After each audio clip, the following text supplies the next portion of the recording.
এ wait কারপালা, এ wait, এটা কি battery দেখা যাইতেছে ভাই? কি রে, এটার ভিতরে আছে কি ভাই? আমি এই জিনিসটার জন্য প্রস্তুত ছিলাম না। P90 তো একটা আমাদের ফ্রি ফায়ারের গানের নাম, ওইটা এখানে কি করতেছে? এটা কি সত্যি কি P90 দিয়ে দিছে নাকি? আচ্ছা গাইস, এখানে ব্যাটারি রয়েছে, আমি জানি না আসলে এটার ভিতরে কি রয়েছে। চলো গাইস দেখা যাক।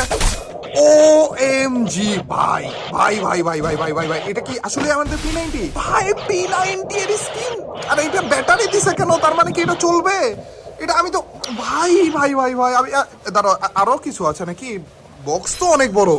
ধরো গাইস, P90টা আমি তোমাদেরকে দেখাচ্ছি। এটার নিচে আর কিছু আছে নাকি আগে দেখে নি। না, মনে হয় না কিছু আছে। না, আছে আছে আছে, আরো আছে ভাই। ও ভাই, এটা কি? এটাও তো উঠতেছে না। এটা উঠানোর জন্য মনে হয় এটা উঠানো লাগবে। ধরো। ও ভাই, কি কি দিছে এটা? মনে হয় এগুলো দিয়ে এই P90টা আমাদের টোটাল মিলে রেডি করা লাগবে না ভাই? আমি বেশি এক্সাইটেড।